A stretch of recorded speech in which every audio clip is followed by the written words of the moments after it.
My name is Mara, and 3 months ago, I swore I'd never let anything get close to me again. Not a person. Not a memory. Not even a whisper of warmth. If you'd seen me that night, you'd understand why. You'd understand why the front door stuck shut from the rain, why every light in the house burned out one by one, why the walls felt like they were leaning in, listening to the secret I was trying so hard to bury. I'm not the kind of woman you'd expect to find curled up on a kitchen floor at midnight, tears mixing with the dirt on the linoleum. But heartbreak doesn't care if you're strong on paper, doesn't care if your friends say, "Mara, you're the tough one. You always land on your feet." That's the thing about falling, sometimes you hit the ground so hard, your bones forget how to stand. So there I was, 29 years old, barefoot, wearing a sweatshirt that didn't even smell like me anymore. Because he'd left so much of himself behind in the fibers. The storm outside was the only thing louder than my thoughts, and even that felt too soft. I didn't know he was watching me. Not him, the one who broke me, but him. The shadow. At the door. The heartbeat I didn't know I needed. That it's funny how you can build walls around your heart, nail the windows shut, push every voice away, and then a stray soul with muddy paws can walk right in like the lock was never there. I'd left the back door cracked open by accident. Or maybe not by accident at all. Maybe a part of me, the part that still wanted to be found, needed an excuse to let something in. Anything. Anyone. I heard the hinge groan first. Then a shape slipped through the gap between the door and the world. For a heartbeat, my fear prickled up my spine. A stranger? A thief? The storm carried 1,000 possibilities on its back. But when I wiped the blur of tears from my eyes, I saw him, a ghost of fur and trembling ribs, head low, eyes locked on me like he'd stumbled across a secret too big for the wind to carry away. Yet he didn't bark. He didn't whimper. He just stood there, dripping rain onto my dirty floor. We stared at each other like two abandoned ships drifting too close in the dark. I could have shouted. Could have clapped my hands to scare him off. I didn't. I couldn't. My voice was gone, buried under the same weight that kept me stuck on that cold kitchen tile. Instead, I lowered my head and let out a sound I hadn't made in weeks, a laugh that tasted like salt and regret. "Well," I whispered, to no one and everyone, "looks like you're lost too, huh?" He stepped forward, one careful paw, then another. His fur was matted where the rain clung to it. His tail twitched low, like he wasn't sure if I'd break or bite. He sniffed the air between us, the sharp scent of cheap wine and leftover grief. When he reached me, he paused. He didn't nose my hand or lick my face like in the stories. No heroic leap into my arms. Just a soft, hesitant press of his head against my knee. An unspoken question, "Is this okay?" I didn't answer with words. I couldn't trust my voice to hold the shape of kindness. So I let my fingers find his ears, cold and slick under my palm. He flinched at first, then leaned in, pressing closer until his head was heavy in my lap. That's when it happened. The thing that broke the seal on every wall I'd built. He circled once, just once, then tucked himself tight between my legs, curled so close I could feel the tremor in his ribs. Like he'd known this shape forever. Like he'd always belonged there. I looked down, and he was curled between my legs. I didn't ask his name that night. Maybe I was afraid to give him one. Names are promises. Names are roots. I wasn't ready for roots, not when mine had been ripped out so carelessly by someone who swore he'd stay. So I called him boy under my breath. Good boy. Sweet boy. And every time I whispered it, his ear flicked like he wanted to catch every syllable before it vanished into the hum of the storm. I don't know how long we stayed like that. An hour? 2? Time folds in on itself when you've got nowhere else to be but the present. My legs went numb under his weight. My back ached from leaning against the cabinet door. But I didn't move. Not even when my phone buzzed from the counter. Another message from a friend who didn't know how to say I'm sorry without making it worse. That he shifted once, nose buried deeper into the space between my thigh and the crook of my arm. His fur smelled like wet leaves and cold dirt and something that reminded me of the woods behind my grandmother's house, the place I used to hide when the world felt too loud. His breathing steadied mine. Every exhale was a promise. I'm here. I'm here. I'm here. When the rain softened, I found my voice again, cracked and raw, but mine. Where did you come from? I asked him, half hoping he'd lift his head and answer. Tell me about the people who'd let him go. The nights he'd spent chasing shadows in alleyways.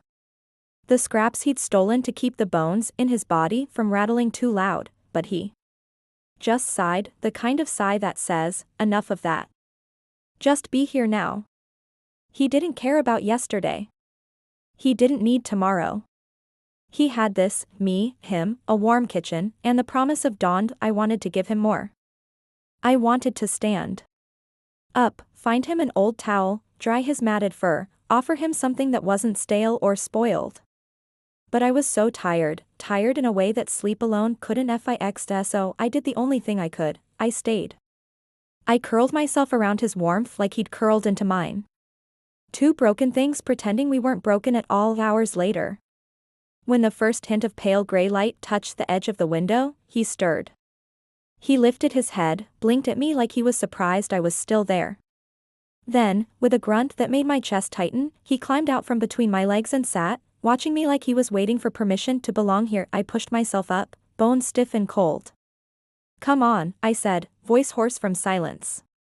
And whispered confessions. Let's find you something to eat.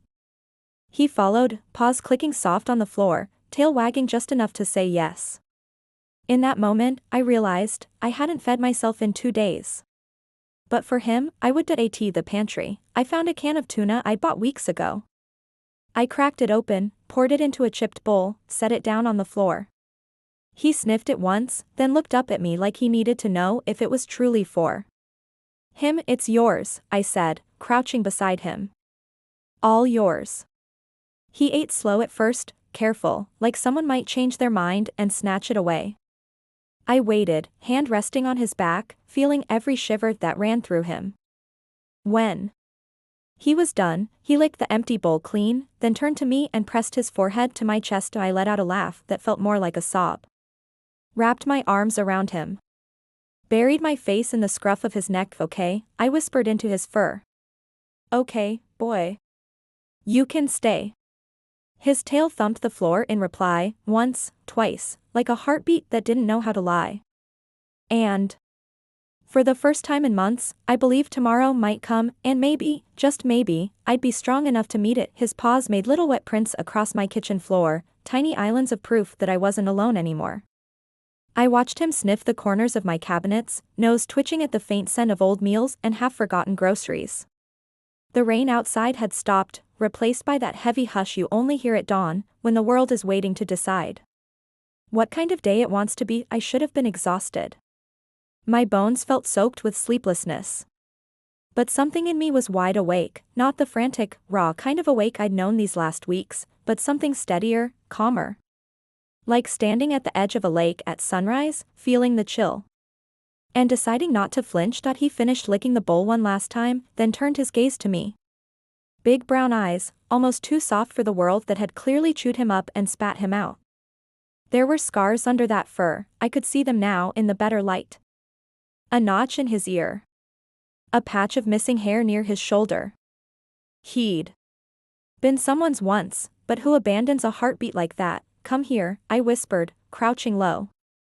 He hesitated, just a flicker of caution, then patted over and pressed his nose to my knee. I let my fingers trace the damp ridges of his spine. He was all bones and hidden stories. I wanted to know them all, but I'd settle for giving him new ones to carry instead. I hadn't named him yet. That felt like a line I couldn't cross. Naming things makes them yours. Names get under your skin, tie themselves around your ribs. But the silence in my house had shifted when he stepped in. It was no longer the silence of something missing, but of something waiting to begin. I stood, joints cracking from hours on the floor, and he followed, nose nearly brushing the back of my leg. I found an old towel under the sink and knelt again. Hold still, I murmured. He didn't, not at first. He danced from paw to paw, shivering at the scratchy cloth against his belly. But when I spoke soft nonsense, good boy, easy now. It's okay, it's just me, he settled. Let me wipe the rain and the mud and the cold away, stroke by stroke. He smelled better after, not clean, exactly, but more like inside and less like lost. He pressed his damp head to my chest when I finished, eyes drifting shut. I laughed, a soft puff of breath that felt foreign on my lips. Your trouble, I told him. You know that, right? His tail thumped once against my shin, a promise or a challenge, maybe both. The clock on the wall said 6:14 a.m. The sky outside the kitchen window was pale and bruised, like someone had pressed their thumb into the horizon and left a mark. I should have fed myself. I should have showered. Instead, I sat down on the floor. Again, same spot as last night, and let him crawl into the gap between my crossed legs. He curled tight, chin resting on my thigh, and sighed that heavy sigh that dogs do when they've finally found warmth, and that's when it slipped out of me, the word I didn't mean to speak, the name that fell like a stone into a still pond. Shadow, I said. That he twitched but didn't lift his head. I said it again, softer this time. Shadow. Maybe it was too easy, maybe I should have picked something bright, something hopeful. But looking at him, pressed into the space I'd spent weeks trying to fill with wine and old songs and late-night TV, he was the shape of my shadow and the light that softened it, all at once. Shadow. Mine. I wasn't ready for the weight of that truth, so I buried my face in his fur and let him breathe for both of us. I don't know how long we stayed there. Morning unspooled itself quietly around us, cars in the distance, the distant bark of some other dog that didn't know it was about to meet its match. At some point, Shadow lifted his head, sniffed the air, and trotted toward the living room like he just remembered he was supposed to check the perimeter. I followed, slower, bone stiff, but something in my chest lighter than it had been. In months, the living room looked like a crime scene for heartbreak. Boxes half packed. A blanket crumpled on the couch where I tried to sleep the night before last. Framed photos turned face down on the shelf because I couldn't stand the eyes looking back at me. He sniffed each thing in turn, the couch, the boxes, the corner where I'd tossed my keys and forgotten them. His tail wagged low, cautious but curious, and every so often he glanced at me like he needed to know if any of this was off limits. It's all yours, I said. The words surprised me. It's all yours.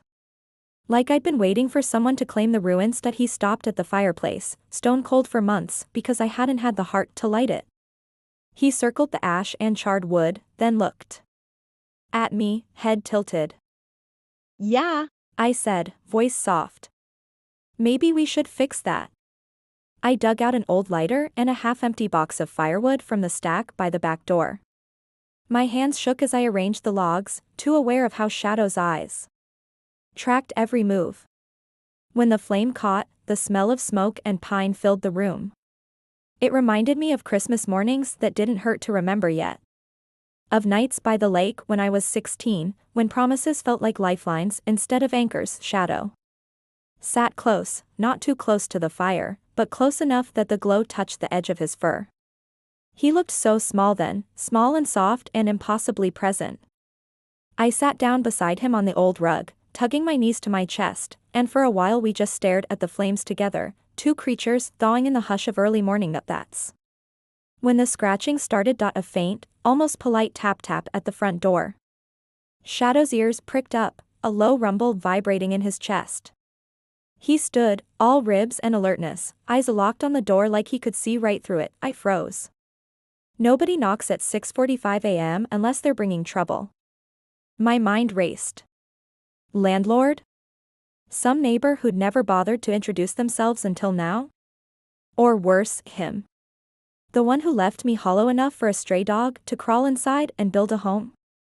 Shadow barked once, a sharp warning. He moved closer to the door, tail high, head lowered. I reached out, fingers brushing his back.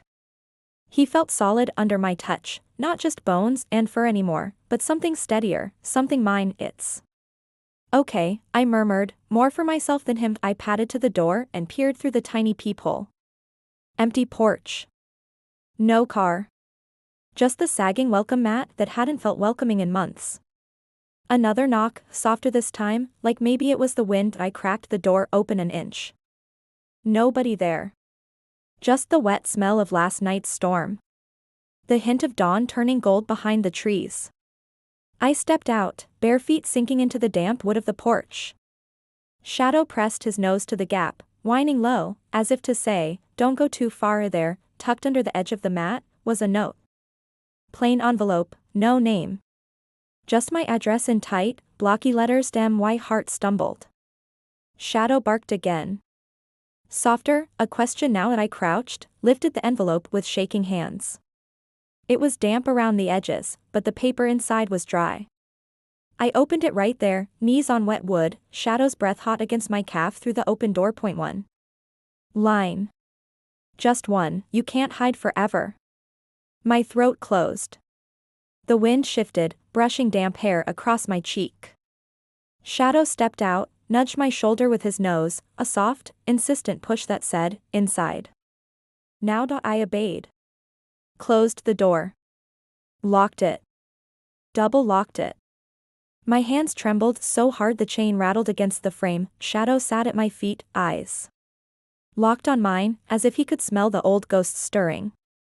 He leaned forward, pressed his head into my lap, warm, grounding, alive. I buried my fingers in his fur and let the note drop to the floor. Outside, the world kept turning. Inside, there was me. And Shadow. And a truth I couldn't outrun anymore. Shadow stayed pressed against my thigh long after the front door was locked, as if he knew the air in the house had shifted. I sat there on the hallway rug, staring at the crumpled note on the floor like it might crawl away if I blinked too long. You can't hide forever. 5 words that made my stomach knot tighter than it had in weeks. That he must have sensed it, the way my breathing hitched, the way my shoulders curled inward like I could fold myself so small the world wouldn't find me. His head nudged under my hand, pushing my palm until my fingers curled around the soft warmth of his ear. He let out a soft huff, not quite a bark, more like a reminder, "I'm here. You're not alone." I didn't know who had left the note. Or maybe I did, and I was just too tired to say his name out loud. The one who'd left me behind, but apparently hadn't left me alone.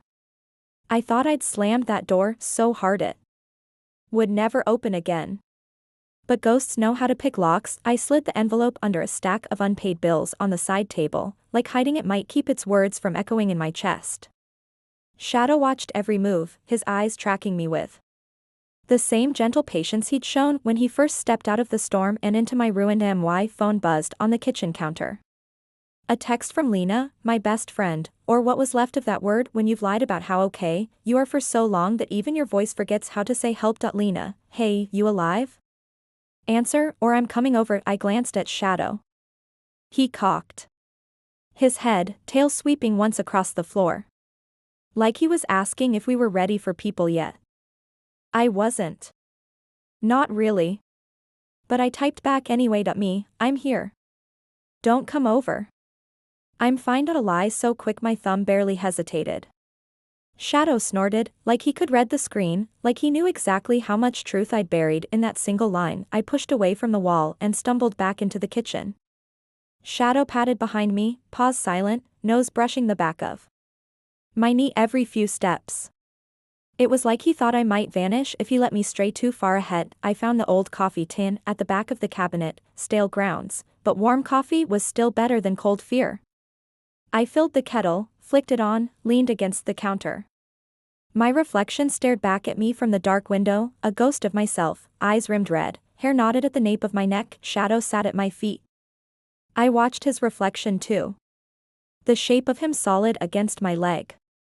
He looked so at home already, like he'd been here for years instead of hours. When the kettle clicked off, I poured the water, stirred the grounds, waited for the swirl of bitter warmth to fill the kitchen.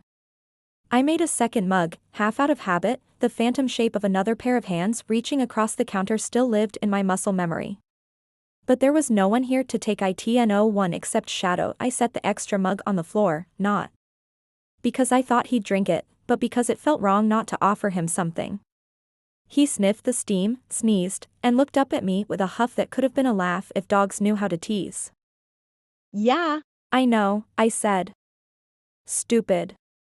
"Huh?" He pressed his head to my shin in reply. "Not stupid," his warmth said. "Just lonely." I lowered myself onto the cold tile, legs crossed, coffee cradled in my palms. Shadow curled between my knees without a second's hesitation. Like he'd been waiting all night for me to sit still enough for him to fit there again. I sipped the coffee, letting it burn the edges of my tongue. Outside, the sun finally dragged itself over the tree line. Pale light spilled across the floorboards, brushing over shadows for like a promise. Shadow, I said, testing the word out loud again. He didn't flinch. Didn't lift his head. He just breathed deeper, heavier, as if the shape of his name settled him further into my lap. Your trouble, I murmured, running my fingers through the damp scruff at his neck. I don't have room for trouble. He didn't care. He shifted closer, his back pressed so tight to my stomach that I could feel the steady drum of his heartbeat through my hoodie. I don't know how long we stayed like that, me, my second mug of cold coffee, and a stray dog who'd claimed my empty spaces like they were made for him.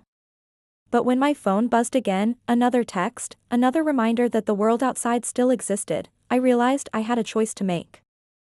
I could pretend the note hadn't happened. I could pretend Shadow was just a stray who'd wander off when the sun got warm enough. Or I could stand up. Call Lena. Tell her the truth. Tell her there was a ghost on my porch and a heartbeat at my feet. I chose the smallest step. I reached for my phone, thumb hovering over Lena's name. Shadow lifted his head, eyes blinking awake, ears flicking toward the faint echo of a car outside. I didn't press call. Instead, I opened my camera. Turned it on him. He blinked at the lens, tail thumping the floor once I snapped the picture. His wide eyes, the way his head tilted like he had questions only I could answer. Then I typed 3 words to Lena. Me, found a friend. A lie, maybe. Or maybe the only truth I had left. Minutes later, her reply. Alina, is that a dog? Mara, what? I laughed, a real laugh this time, short and sharp, so sudden that Shadow's ears perked up in alarm. I cupped his face in my hands, pressed my forehead to his. You're gonna get me in trouble, boy, I whispered. He licked my nose. Once. Quick. Like he'd sealed a deal we hadn't even spoken out loud. I was about to type something back when there was another sound at the door. Not a knock this time. A scrape. Metal on wood. My chest tightened. Shadow bolted upright, a low growl vibrating through his ribs, rumbling against my knees. I pushed myself to my feet so fast the mug tipped over, cold coffee bleeding across the tile. I didn't care. I crossed the living room in 3 strides, Shadow pressed to my hip like a shadow. In truth, through the peephole, nothing. Empty porch. Again. My throat felt tight enough to snap. I cracked the door open an inch, enough for my heartbeat to slam against the frame. Nobody, but there, pinned under the wiper of my rusted-out old car at the curb, was another envelope. Shadow barked, sharp and warning. I grabbed my keys, slipped into the morning chill. He pushed his head through the gap in the door, whining low as I crossed the wet grass. The envelope was pale blue this time, edges soggy from dew. Inside, another note. Same blocky letters, you're not hard to find. No name. No threat, not exactly. Just a reminder that the past knew my address. I turned back to the house. Shadow stood at the open door, paws planted like a sentry, eyes fixed on me. For a second, I wondered what I looked like to him, just another stray who didn't know where home was. I tucked the note into my pocket, crossed back to the porch, crouched low. He pressed his head into my chest so hard I nearly fell backward. I buried my face in his fur. He smelled like the storm still, but under it, he smelled like hope too, rough and stubborn and real. Looks like you're stuck with me, Shadow, I whispered. Whatever this is, you're not going anywhere. His tail wagged, slow and certain, as if he'd known that all along. Outside, the sun rose higher, painting my driveway in light I hadn't let myself stand in for too long. Inside, the ghosts rattled their chains, but between my knees and under my palms was something solid. A dog I didn't know how to deserve. That a heartbeat that didn't care who I used to be. That a promise that maybe, just maybe, I wasn't hiding anymore. I didn't sleep that night. Not really. After the second note, I sat on the frayed old couch with my knees tucked under my chin and Shadow curled up tight at my feet. His breathing was slow and steady, a soft counter-rhythm to the pounding in my chest. Every time my eyes fluttered shut, I saw blocky black letters pressed into cheap paper. "You're not hard to find." The words pulsed like a bruise under my ribs. I told myself I should call someone, Lena, the police, anyone. But what would I say? "Hi, it's me, the girl who vanished after her world cracked open." Yes, someone's leaving me vague threats. No, I don't know who. No, I don't want to press charges. I just want to sleep without jumping at every creak in the floorboards. Who does that help? Nobody. Especially not me, so I sat there instead, one hand buried in Shadow's fur, thumb tracing lazy circles behind his ear. He didn't wake, not really. Every so often he'd lift his head, glance at the front door like he could hear something. I couldn't, then sigh and settle back down. The weight of him anchored me to the room when my mind wanted to crawl the walls. Around 3 a.m., I made tea. The kettle's hiss filled the quiet like static. I watched the steam curl up to the ceiling, then vanish, like a promise I knew better than to believe. Shadow padded in after me, tail wagging sleepily. He sat at my feet, head cocked as I stared at the mug in my hand, the tea inside long gone cold. "You ever feel like you're standing on the edge of something you can't see?" I asked him. He blinked once, slow, then pressed his nose to my calf in that gentle way that said, "Here. Now." Not there. I took the mug back to the living room. Pushed the couch closer to the front door, closer than it had been since I first moved in. Some part of me liked the idea of facing whatever might come. Or maybe I just wanted less space between me and the only exit. Shadow didn't complain. He jumped up beside me, all ribs and soft fur and heavy sighs. He curled so tight against my hip that when I shifted, I felt his breath at my elbow. I must have drifted off just before dawn. When I opened my eyes again, the room was tinted pale gold and Shadow was gone. For a heartbeat, my chest seized, empty couch, empty house, empty promise. But then I heard it, the soft click of paws on tile, the splash of water in his bowl by the kitchen door. He trotted back a second later, muzzle wet, tail wagging as if to say, "Relax, I'm not going anywhere." He clambered back up, turned twice in a perfect circle, then flopped down so heavily against my legs that I nearly spilled the mug still balanced on the armrest. I laughed, too loud for the quiet morning, and ruffled his ears. "Guess you really are staying, huh?" His only answer was to sigh, stretch, and bury his cold nose against the curve of my knee. An hour later, I found myself at the kitchen window, phone pressed to my ear, heart hammering so loud I was sure Shadow could hear it. Lena picked up on the second ring. "Mara? Hey. You okay? You didn't answer last night." "Yeah." "Sorry," I said. I could hear the tremor in my own voice and hated it. Something weird happened. I told her about the first note. Then the second. Left out the part where I'd sat awake for hours trying to convince myself I was imagining it all. She went quiet. Too quiet. Then, "Do you want me to come over? I can bring coffee. And a baseball bat." I smiled despite the knot in my stomach. "No, it's fine. I'm okay. I have Shadow." "Shadow?" "The dog." There was a pause on the line. Then Lena's voice, soft and careful, like she was talking to a spooked animal. "You named it." I looked over my shoulder. Shadow had dragged my favorite blanket off the couch and made a nest at my feet. His eyes were half-lidded, one paw twitching in a dream I'd never see. "Yeah," I said quietly. "I guess I did." Lena didn't push, not then. She promised to check in later, made me swear I'd lock the doors, close the windows, keep my phone on loud. We both pretended that would fix things. We both knew better. After I hung up, I drifted through the house like a ghost. I picked up dirty mugs, folded the blanket Shadow had claimed, then gave up and draped it over him again when he pawed at it like a spoiled child. I turned the envelope from the night before over and over in my hand until the paper went soft at the corners. At noon, the knock came. Not on the front door this time, but on the back. 3 sharp raps that cracked the hush of the house wide open. Shadow bolted upright, ears forward, a low growl spilling from his throat. Damn, my heart lurched. I pressed a hand to his flank. Stay. I whispered, though I knew he wouldn't if I moved. I crossed the kitchen on bare feet, each step echoing louder than the next. The back door's small window was too high to see through without standing on tiptoe. I stretched up, breath caught in my throat. A figure, shadowed by the glare of the noon sun. Tall. Broad shoulders. Hoodie pulled up. Face turned away. Another knock. This one softer. Almost gentle. A shadow pressed his nose to the glass, a sharp bark tearing from his chest. The figure flinched, just a fraction, then leaned closer. Mara? My name. Spoken. Low. Familiar. It shouldn't have been. It couldn't be. Shadow barked again, nails clicking frantic circles on the linoleum as he tried to wedge himself between my knees and the door. Mara, it's me.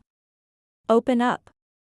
His voice, my mind tugged at the edges of old memories like loose threads. Not him. Not the ghost who'd left me empty. But not a stranger either. I forced my mouth to work. Who? The figure pulled the hood back. Sunlight caught a shock of dark hair, eyes too tired for someone his age. Eli, he said. It's Eli. The name hit me like a fist to the ribs. Eli, my brother's best friend once. The one who vanished from my life right after the funeral. The one who knew every secret I'd sworn to bury under fresh coats of paint and new locks. Shadow's growl faded. He pressed closer to the glass, tail stiff, waiting for a sign from me. I didn't open the door. Couldn't. Not yet. Not with my pulse thundering loud enough to drown out the creak of the old hinges. What are you doing here? I asked, voice thin as a reed. Eli's shoulders slumped, like he'd been carrying this moment for miles. Can I come in? He asked. Please, Mara. I swear I wouldn't be here if it wasn't important. Shadow barked again, not a threat this time. More like a question. Well, I hesitated. My fingers hovered over the lock. Eli's eyes met mine through the glass, same eyes I remembered from nights when we were kids, sneaking out the back door to chase fireflies and ghosts. He lifted his hands, palms open. I'm not here to hurt you, he said. I'm here to help. The word help cracked something open inside me. A sliver of hope. Or maybe just more fear. Shadow leaned into my leg, pressing all his warmth into my bones. I looked down, and he was curled between my feet again, as if to remind me, not alone. Not anymore. I drew in a breath that scraped my throat raw. Clicked the lock. Opened the door. Eli stepped in, blinking at the sudden shift from bright sun to my dim kitchen. He glanced down at Shadow, who gave him one sharp bark, then settled back at my feet, his nose brushing my ankle like a living anchor. Mara, Eli said again. He looked older than I remembered, more lines at the corners of his mouth, more shadow under his eyes. Talk, I said. And make it fast. Outside, the wind rattled the windows. Inside, Shadow shifted closer. Eli's eyes flicked to the crumpled note still on the counter, and just like that, the past, the part I tried so hard to bury, stepped right back into my kitchen. Eli stood there in my kitchen like a memory that didn't know how to stay dead. The early afternoon sun slanted through the dirty window above the sink, catching the dust motes swirling between us. Shadow stayed close to my ankles, warm and watchful, his eyes flicking from Eli's face to mine and back again, as if he were waiting for one of us to break the silence. I hadn't seen Eli in years. Not since the funeral. Not since he'd hugged me too tight in the hallway while I tried to pretend I wasn't falling apart. After that day, he'd vanished, no calls, no visits, just gone, like so many others who promised they'd stay and didn't. Now here he was, with tired eyes and a half-broken smile that looked too heavy on his face. Mara, he said again, like he needed to remind himself I was real. I didn't know if you'd even be here. I crossed my arms over my chest, grounding my elbow on Shadow's head when he nudged against my hip. You found me, I said flatly. Congrats. What do you want? Eli winced. He ran a hand through his hair, shorter than I remembered. flecked with gray near his temple. I didn't come to fight. Or dig up old wounds. I came to warn you. Warn me? I laughed, sharp and too loud in the still kitchen. Shadow's ears twitched at the sound. What is this? You disappear for years, then show up with cryptic warnings and notes under my door. His eyes widened. Notes? I jerked my chin toward the crumpled envelope on the counter. You didn't leave them? Eli stepped closer. Slowly, carefully, like I might bolt if he moved too fast. Shadow rose with him, low rumble deep in his chest. Eli froze, glanced down. Easy, boy. I'm not here to hurt her. Shadow didn't look convinced. Neither was I. What's going on, Eli? I asked, fighting to keep my voice steady. Why now? Why me? He rubbed a palm over his jaw, eyes flicking to the dark smudge of the note. I didn't send those. But I know who might've. And if I'm right, you're not safe here. The words fell between us like a dropped glass, sharp edges I didn't want to touch. Not safe? I echoed.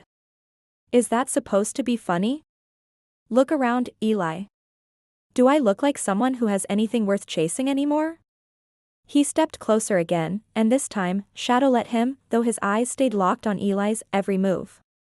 Eli reached into his pocket, pulled out a folded scrap of paper, different from the neat white envelope from before. He laid it on the counter next to the note I'd hidden under the bills. I glanced down. 5 words. Same blocky handwriting. You can't hide forever. My blood turned to ice. Where did you get this? It was taped to my door last week, Eli said. No name, no return address. Just that. He looked at me, his voice rougher now, like gravel under a boot. And I knew, if they were trying to scare me, they'd come for you next. Who? My voice cracked on the word. Eli, who the hell is they? He hesitated, long enough for my stomach to twist. Shadow pressed closer, his tail brushing my ankle, grounding me in the moment. You remember Josh? My brother's old mess, the one who always hung around with bad news in his pockets. Eli asked. I flinched. Of course I remembered. Josh. Who'd crashed on our couch one winter when his mother kicked him out. Josh, who'd looked at me like I was something he could keep if he just waited long enough for everyone else to leave. Josh, who'd whispered promises that made my skin crawl, then laughed them off like jokes. He's out? I asked, my voice too small for my own kitchen. Eli nodded. Out. And looking for anyone who might remember what he did before he went inside. I think he wants to make sure those memories stay buried. I sank onto the old chair by the counter. Shadow moved with me, pressing his head to my knee, the same spot he'd claimed that first stormy night. I buried my fingers in his fur, feeling the warmth seep into my bones, fighting the tremor in my hands. I didn't tell anyone, I whispered. I never did. I know, Eli said, his voice softer now. But Josh doesn't trust silence. He never did. Outside, the wind picked up, rattling the loose gutter against the siding. Shadow's ears flicked toward the noise, but he didn't move from his post between my feet. What do you want me to do? I asked, my voice shaking. Run? Hide? You think he won't find me again? Eli knelt in front of me, one hand braced on the edge of the table so he could look me in the eye. I think you need help. And I'm staying this time, Mara. I swear it. I wanted to believe him. But trust was a currency I'd spent too many nights bankrupting myself to earn back. Shadow lifted his head, nudged my chin with his cold nose. I looked down, and he was there again, curled tight between my knees like a living promise. You're not alone. Eli stood, glancing around my cramped kitchen, the cold coffee ring on the counter, the old kettle, the stack of bills I never opened. You can't stay here, he said. Not with him sniffing around. I've got a place outside town, not fancy, but safe. He won't find you there. I opened my mouth to argue, to say this is my house, to say I can handle myself. To say no one is chasing ghosts anymore. But Shadow shifted closer, pressing his whole weight against my shin like he knew before I did, maybe I couldn't outrun this alone. Maybe I didn't have to. Eli must have seen it on my face. He nodded. Pack what you need. We'll leave before dark. Shadow barked once, sharp, echoing off the walls like a tiny piece of thunder. I stood, knees stiff, legs buzzing like I'd been holding my breath for hours. I crossed to the hallway closet, pulled out the old duffel bag I hadn't touched since the day I thought I'd leave this place behind for good. For him I stuffed clothes in blindly, jeans, hoodies, the sweater with the tear in the sleeve I never bothered to fix.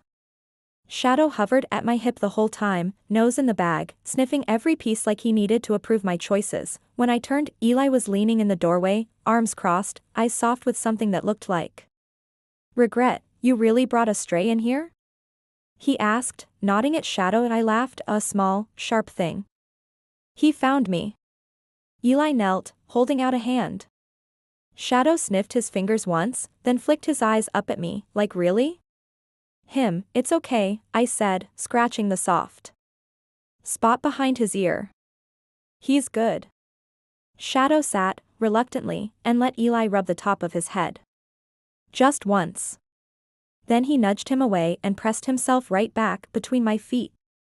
My Shadow, I zipped the bag shut. Glanced around the small living room. The blanket on the couch. The empty picture frames.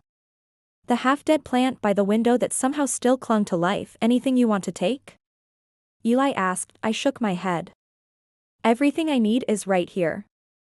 I looked down, and he was there. Curled tight between my legs, nose buried in the cuff of my jeans, tail sweeping once across the floor like a soft exclamation point. We stepped out into the dying light together, Eli first, then me, then Shadow, pressed so close to my hip his fur brushed my thigh with every step. Behind us, the house stood quiet, the porch still damp from yesterday's storm, the wind carrying the echo of old ghosts and paper threats. Ahead of us, the gravel drive curved into the dark trees, a road I didn't know how to trust yet, but at my feet, warm and real and steady, was Shadow. His eyes on the shadows, his ears flicking at every whisper of the wind. I didn't know what waited at the end of that road. Or who. Or what we'd have to face to make it through. But when I looked down, and he was curled tight between my steps, I knew one thing for sure, I wasn't running alone anymore. The end.